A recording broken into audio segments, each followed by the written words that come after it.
Hello, and welcome back to Navigating Baby Loss.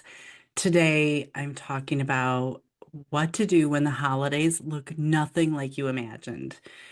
This is such a hard time of the year because the pressure is on. This is the time of year when everybody talks about their memories and how amazing it is and how blessed they are. And all of that may be true for you, but you also know there is something very big missing in your life.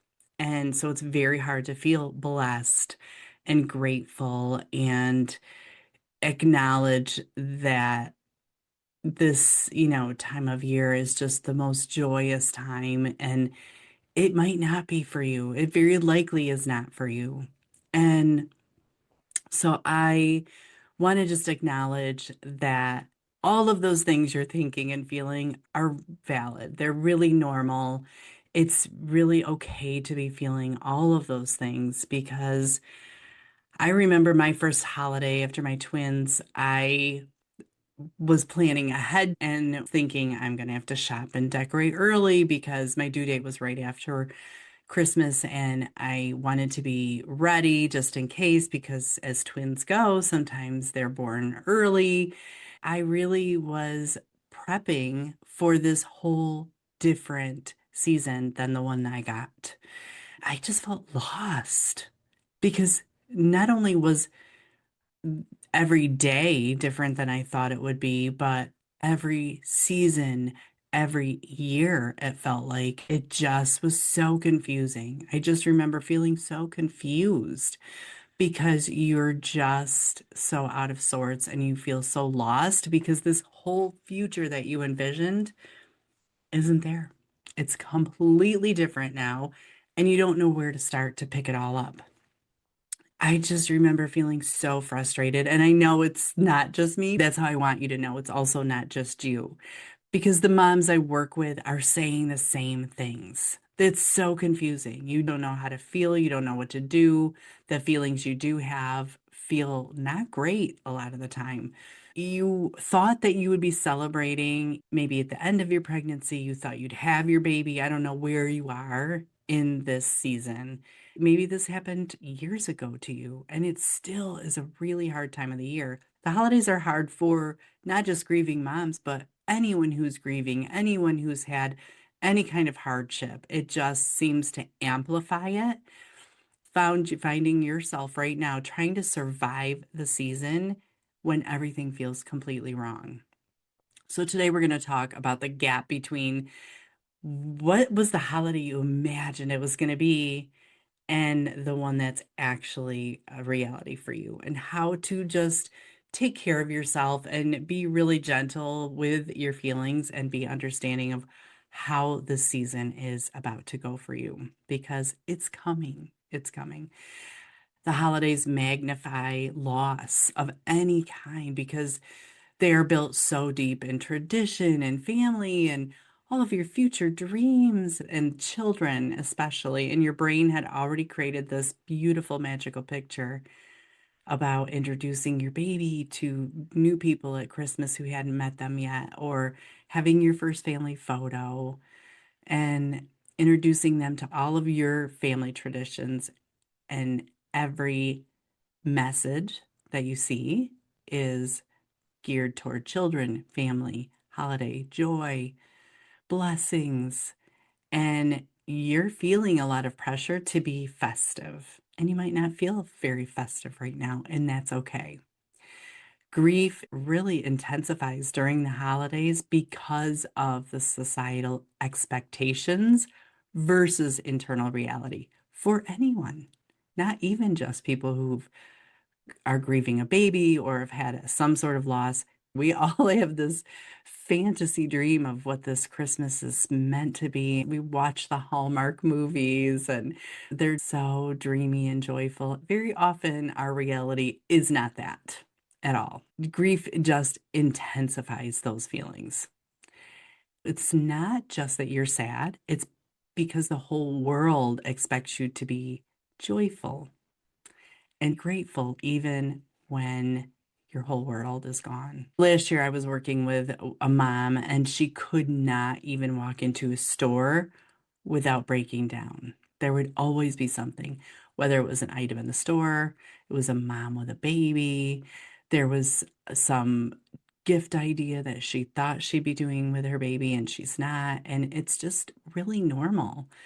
And the feelings that you might be feeling are anger at families who seem to be happy and have it all, resentment toward the holiday season itself, guilt for not being more present because a lot of times you just feel like you're in a fog, and that is your brain's way of protecting you and keeping you safe because it knows you're hurting.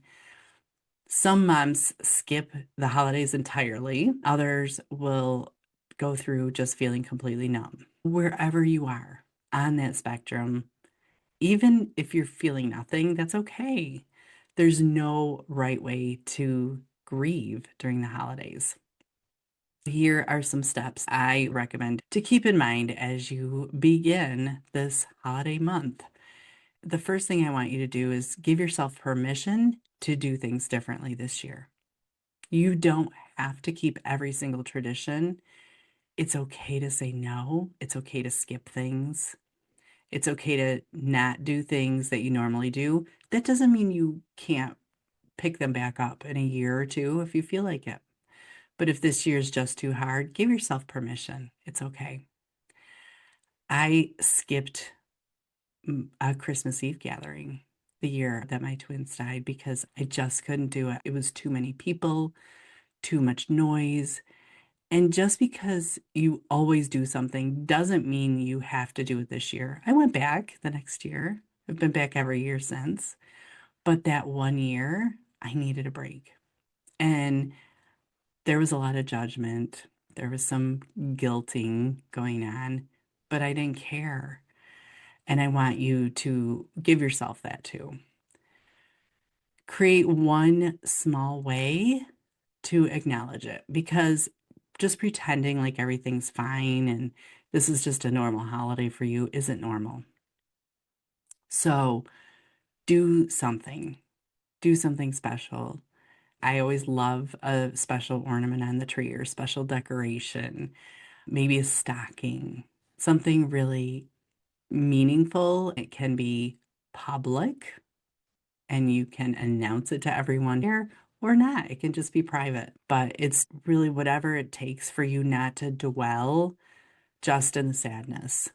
Have something that brings you a little joy, that brings you something to remember them, and maybe even in the future can make you smile when you see it. Communicate to your people what you need.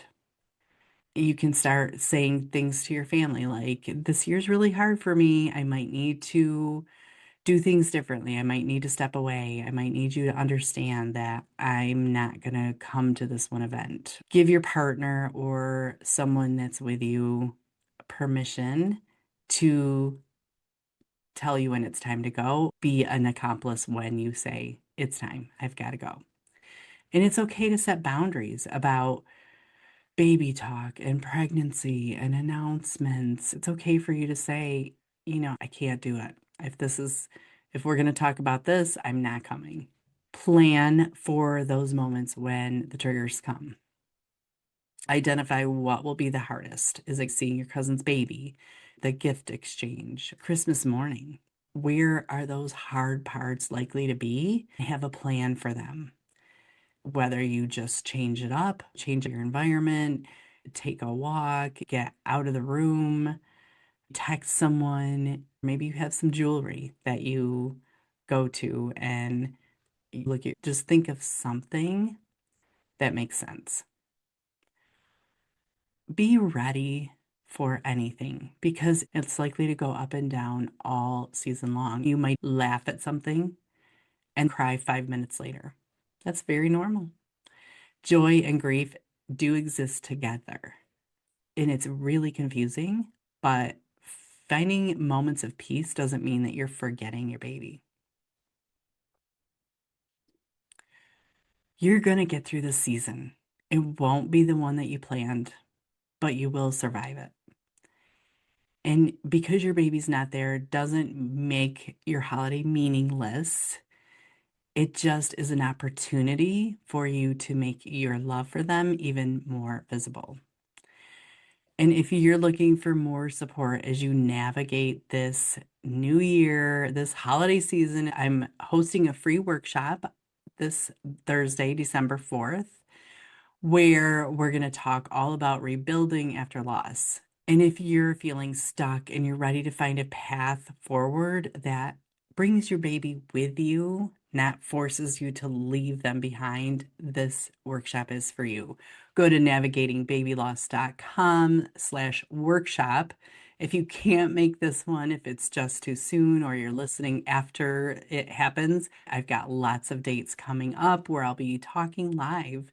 You can get on there live with me, get on with other moms. We can share stories, and I'll teach you the strategies that I know work to release the guilt and the grief that just are so debilitating. I just want you to know you're not alone. I see you. Your baby matters. The baby's memory matters, and you're going to make it through. I'll see you next time.